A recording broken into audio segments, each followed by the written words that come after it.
عمران خان کو جو ہے وہ لندن پلان کے تحت راستے سے ہٹایا جائے۔ آج بھی خبریں آ رہی ہیں کہ عمران خان کو اسلام آباد بلا کر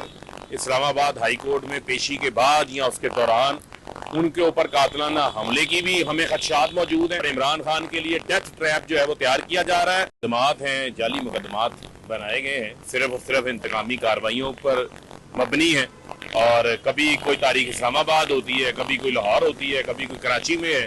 اور سب سے بڑا جو ٹارگٹ ہے اس وقت وہ عمران خان ہے، کیونکہ عمران خان کی عوام میں پاپولیرٹی ہے، اس کا مقابلہ نہیں کیا جا رہا۔ اب کوشش یہ ہے کہ کسی طریقے سے عمران خان کو جو ہے وہ لندن پلان کے تحت راستے سے ہٹایا جائے۔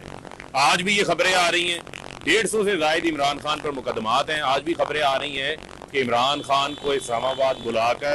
اسلام آباد ہائی کورٹ میں پیشی کے بعد یا اس کے دوران ان کے اوپر قاتلانہ حملے کی بھی ہمیں خدشات موجود ہیں، اور ان کو سیکیورٹی بالکل فراہم نہیں کی جا رہی۔ اور یہ کیا وجہ ہے کہ ایک سابقہ وزیر اعظم جن کے اوپر ساری زندگی کوئی مقدمہ نہیں ہوا،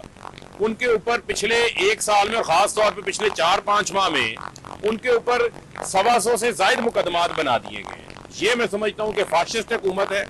اور یہ جو رجیم چینج کے بعد پاکستان کے اندر ایک ایسا نظام قائم کر دیا گیا ہے جس میں بربریت اور ظلم کی بدترین مثالیں قائم کی گئی ہیں۔ میں ان کو یہ کہنا چاہتا ہوں کہ ملک پہلے عدم استحکام کا شکار ہے، لہذا کوئی ایسا اقدام نہ کریں جس سے پاکستان کے اندر افراتفری پیدا ہو، ملک میں خانہ جنگی کا خطرہ جو ہے وہ پیدا ہو جائے، اور وہ لوگ جو وزیر آباد حملے میں عمران خان کے ملزم ہیں، جن کے عمران خان صاحب نے نام لیے ہیں، جن کے نام انہوں نے ہائی کورٹ کے اندر ابھی لیے ہیں پچھلے دنوں، جن سے ان کو خطرہ ہے،